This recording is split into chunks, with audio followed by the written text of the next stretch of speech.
जय जगन्नाथ जी। बोलिए, क्या प्रश्न है? कर्म क्या है, विकर्म क्या है, अकर्मण्य क्या है, कर्म को अकर्म और कर्म को कर्म योग में कैसे बदला जा सकता है, अकर्म को कर्म योग भी कहा जाता है क्या, हम कर्म की गति को कैसे जान सकते हैं? कर्मणा गहनो गति, पहली बात समझे। जो हम वासनाओं से प्रेरित होकर के क्रिया करते हैं उसे कर्म कहते हैं। जो शास्त्र से प्रेरित होकर के क्रिया करते हैं उसे शुभ कर्म करते हैं। जो हम वासनाओं से प्रेरित करते हैं ना, जैसे हमारे अंदर काम की, क्रोध की, लोभ की, मोह की वृत्तियां हैं, तो उनसे पहले अंदर संकल्प विकल्प बनता है, फिर जो क्रिया होती है वो कर्म बनता है, वो अशुभ हो जाता है। और जो शास्त्र सम्मत होता है वही काम शास्त्र सम्मत भोगा जाए, वही क्रिया शास्त्र सम्मत हो तो शुभ हो जाता है। शुभ और अशुभ ये जब तक होते रहेंगे तब तक हमारा जन्म और मरण होता रहेगा। अब पहली बात तो हमें निषिद्ध कर्म का त्याग करना है और शुभ कर्म का कर्ता भाव त्याग करना है, तो अकर्म हो जाएगा। कर्म होते हुए भी वो शुभ कर्म आपको बांध नहीं पाएगा। जैसे भगवान ने कहा अवश्य में भोक्तव्यम कृतम कर्म शुभाशुभम, दो प्रकार के कर्मों की बात कही, शुभ और अशुभ कर्म। जो अकर्म है वो अकर्ता के द्वारा होता है, कर्ता के द्वारा नहीं। जो अकर्ता है क्या करता है? गुणानुगुण वर्तन्ते मनुष्या पार्थ सर्वसा। गुणों की प्रेरणा से प्रकृतिजन्य करण और उन्हीं से क्रियाएं हो रही, मैं दृष्टा मात्र हूं। तो शुभ कर्म कर्ता भाव रहित तो अकर्म हो गया। और ये जीवन भर बड़े बड़े महापुरुषों से भी होता रहता है, शुभ कर्म कर्ता भाव रहित। और जो अशुभ कर्म है वो तो वासना से प्रेरित कर्ता भाव से ही है, लेकिन जो शुभ कर्म कर्ता भाव से वो भी बंधनकारक है। वो पुण्य क्षीणे मृत्यु लोके विसंति, लेकिन योग तो नहीं हुआ ना। कर्म योग तब बनेगा जाके जब हमारा कर्ता भाव ना हो, ना हमारा शरीर है, ना हमारी इंद्रियां हैं, ये सब भगवान की दी हुई है और ये सृष्टि भगवान की है, परिवार भगवान का है, इससे सेवा कर रहे हैं और वो सेवा धर्म भगवान को समर्पित है। जब भक्ति मार्ग का भाव लेकर नाम जप करते हुए सारे कर्म भगवान की प्रसन्नता के लिए करते हैं तो बंधन कट जाता है। या निष्काम भाव से संसार को भगवत स्वरूप मान करके, और ये पूरा शरीर इंद्रियां सब भगवान की दी हुई, आपकी थोड़ी है, भगवान की दी है ना, ये भगवान की पूरी सृष्टि है। तो प्रकृति के द्वारा जो हमारी सेवा बनी इस वो निष्काम भाव, तो कर्म योग बन जाता है। सुख दुख लाभ हानि जय पराजय इसमें समभाव रखने वाला और संपूर्ण निष्कामता हर क्रिया में, वो कर्म योगी होता है। प्रकृति का जितना भी कार्य हो रहा है प्रकृति से ही हो रहा है। कभी देखा है कि स्वरूप में कभी कोई कर्ता भाव है क्या? स्वरूप में कभी कोई हलन चलन, कोई अभाव, कोई चाहत, स्वरूप में कभी नहीं। आप थोड़ा समझ पा रहे नहीं हमारी बात? जितना है अंतःकरण और शरीर में है। अंतःकरण और शरीर ये माया द्वारा रचित है, स्थूल शरीर, सूक्ष्म शरीर, कारण शरीर। और आप जो हैं इन तीनों शरीरों को जानने वाले हैं। आपके द्वारा इन तीनों शरीरों में हलचल हो रही है, पर आप करता नहीं है। जो सबकर परम प्रकाशक जो ही, जैसे विषय का प्रकाश इंद्रियों से, इंद्रियों का प्रकाश मन से, मन का प्रकाश बुद्धि से, और जो बुद्धि का भी प्रकाशक है वो आप है, आत्मा।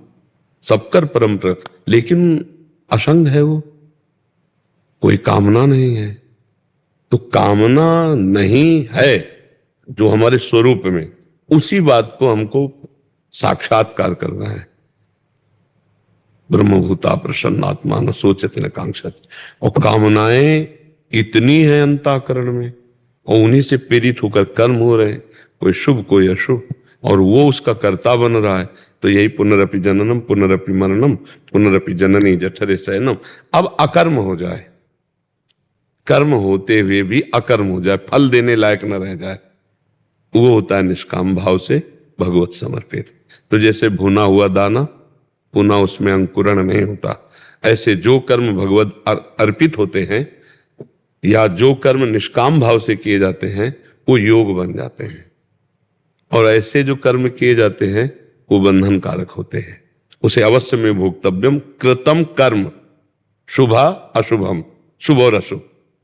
लेकिन वही कर्ता भाव त्याग करके, अब कर्ता भाव ऐसे त्याग देगा, बिना अंतःकरण पवित्र हुए, बिना सदगुरु का सेवन किए, बिना तत्व ज्ञान हुए कर्ता भाव छूट जाएगा क्या?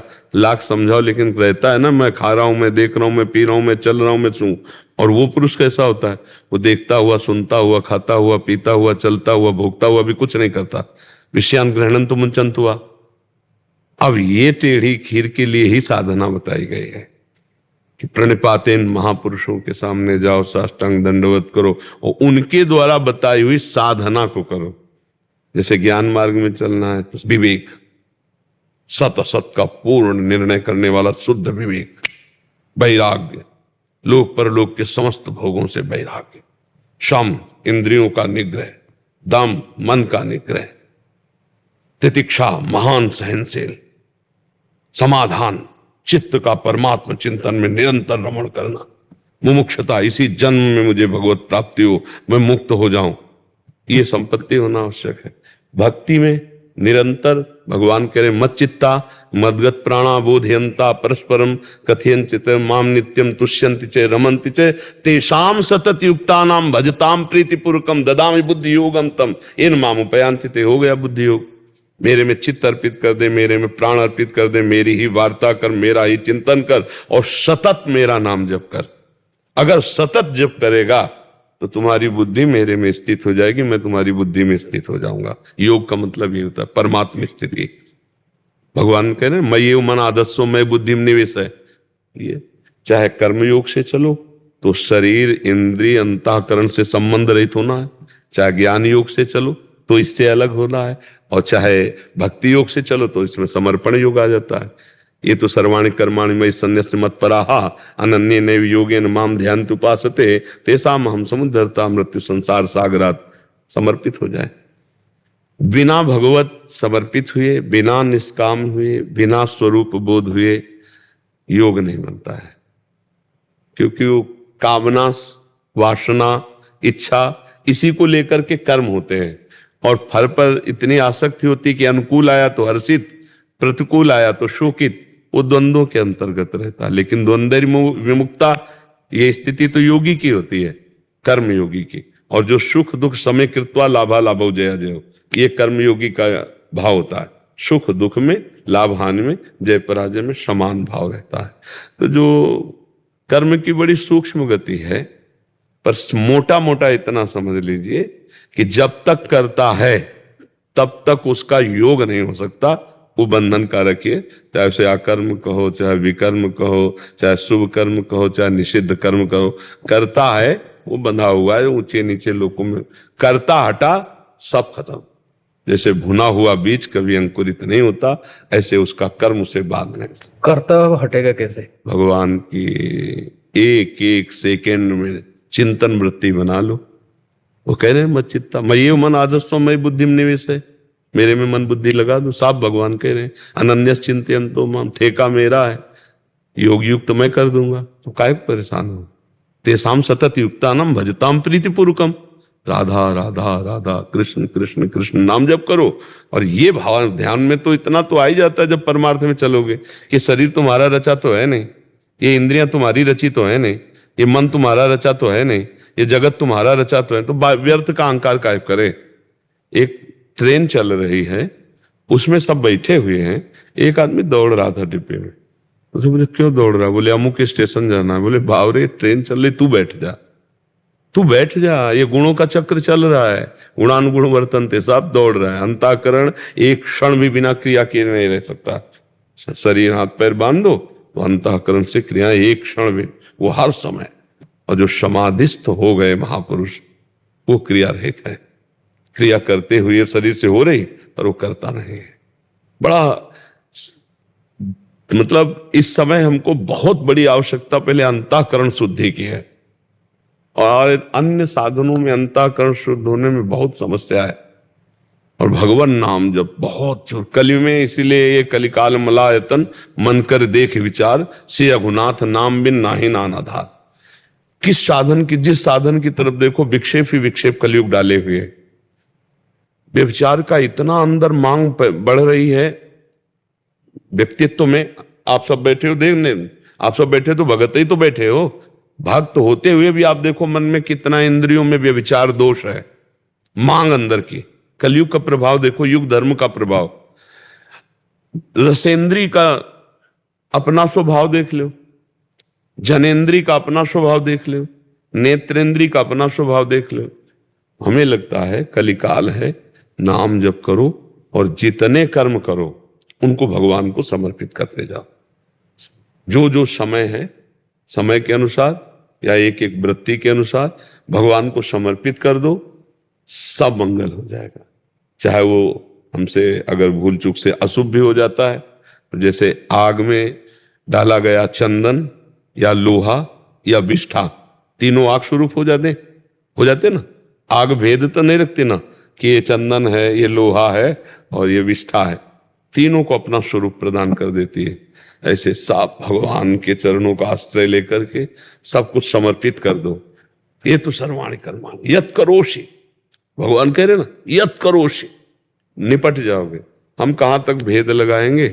कभी कभी सत्य बोलना भी नरक का हेतु हो जाता है, कभी कभी असत्य बोलना भी बड़ा उत्तम लोकों में जाने का, असत्य बोलना भी बड़ा सूक्ष्म विषय कर्म का है।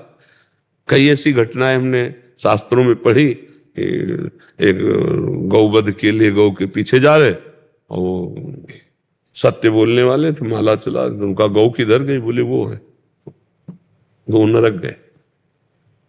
किसी के प्राण बच रहे हैं, आप झूठ बोल दिए तो आपको उत्तम। कई बार हिंसा करने वाला भी वो बड़ा पवित्र हो गया, हिंसा करने वाला मतलब। तो कर्म की बड़ी सूक्ष्मता। यही पूछ रहे थे द्रौपदी जी भीष्म जी से, क्या ये धर्म है? तो कहते थे धर्म का सूक्ष्म स्वरूप युधिष्ठिर जानता है बेटी, बड़ा सूक्ष्म स्वरूप धर्म का है, ऐसे कर्म का बड़ा सूक्ष्म स्वरूप है। सनकादि से एक बार निमि जी ने प्रश्न किया था, वो मौन हो गए थे, उत्तर नहीं दिया। वही प्रश्न जब नौ योगेश्वरों से किया भागवत में, तब वो उत्तर दे रहे हैं। तब उन्होंने पूछा कि पहले मुझे बताओ सनकादि ने क्यों नहीं बताया? बोले उस समय आप अनाधिकारी थे, आज आप अधिकारी हुए हैं, तो आप जो प्रश्न कर रहे हैं उसका मैं उत्तर दे रहा हूं। भागवत में बड़ा वर्णन है और गीता जी में बड़ा सुंदर वर्णन है।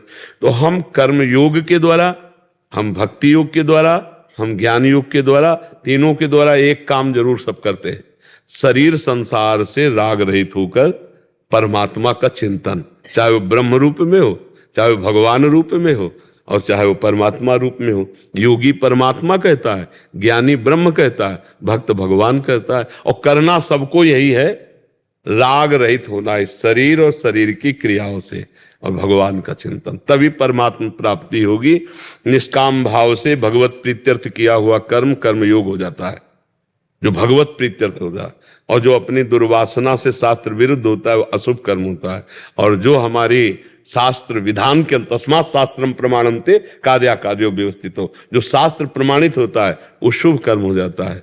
और जो भगवत समर्पण के लिए होता है वो हमें संसार सागर से जरूर पार कर देता है। तो निष्काम कर्म, भगवत समर्पित कर्म, या ज्ञान के द्वारा करता रहित गुणानुगुण वर्तन्ते, सब कर्म कर्म हो जाते हैं, कोई भी उसे दंड नहीं दे सकते। कई कई जगह ऐसा होता है कि जो पुण्य कर्म माना जाता है वो पाप हो जाता है, कभी कभी पाप कर्म भी पुण्य कर्म बन जाता है। बहुत शास्त्र में कर्मों की सूक्ष्मता का वर्णन है। इसलिए हमें तो इतना लगा है कि भगवान की शरण में होकर नाम जप करते हुए, और जितना हमें लग रहा है कि ये पाप कर्म उसका त्याग करके सत्कर्म जो कर रहे हैं वो भगवान को समर्पित कर दे, तो इसी जन्म में हमें भगवत प्राप्ति हो जाएगी। क्यों? समझ रहे हैं? हाँ, क्योंकि बड़ा सूक्ष्म विषय कर्म का है, बड़ा सूक्ष्म विषय है। उसके लिए जो हमें भागवतिक बुद्धि चाहिए वो भगवान ही देते हैं। ददामि बुद्धि योगम तम येन माम उपयान्ति ते। तो हम खूब नाम जप करें और जो कार्य करें वो भगवान को समर्पित करें, और जो जानते हैं कि ये पाप कर्म है वो भूल करके ना करें, तो भगवान कृपा करके बुद्धि योग दे देते हैं, फिर वो अपने आप निर्णय होने लगता है। फिर जैसे अर्जुन के रथ का लगाम भगवान पे पकड़े घोड़ों की बैठे ना, ऐसे यही भगवान हृदय में बैठ जाते, फिर उससे गलती नहीं होती। भगवान ही ज्ञान स्वरूप होकर बैठ जाते हैं और वो संभाल लेते हैं। तब एक एक सूक्ष्म बात समझ में आती है। ऐसे बहुत बुद्धि मलिन है, बहुत स्थूल बुद्धि हो गई, भोग बुद्धि हो गई। सोचो कामना के बिना हम रह कैसे सकते हैं, ऐसी बुद्धि निर्णय दे रही।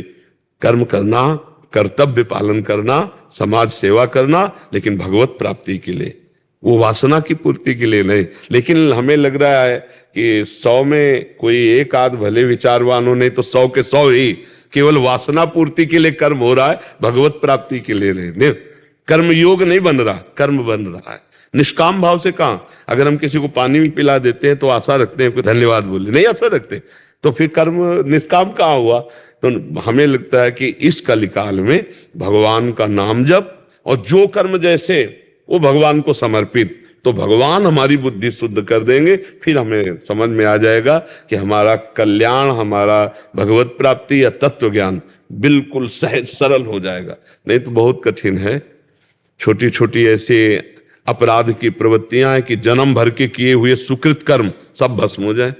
मान लो एक वैष्णव निंदा कर दो तो किए सुकृत बहु जन्म के क्षण में डायरेक्ट को एक कर्म सारे कर्मों को भस्म कर देगा, जितने सुकृत है। भगवत प्राप्ति तो अत्यंत दुर्लभ। इसलिए कलयुग में या हर युग में भगवान के चरणों का आश्रय और भगवान के भगवत प्रेमी महात्माओं से सत्संग, चर्चा और नाम जप और सारे कर्तव्य कर्म, घर परिवार मकान नौकरी जितना भी जो, वो सब भगवान को समर्पित, तो इसी जन्म में भगवत प्राप्ति हो जाएगी। अगर हमारी बात समझ में आ रही हो, समझ में आ रही?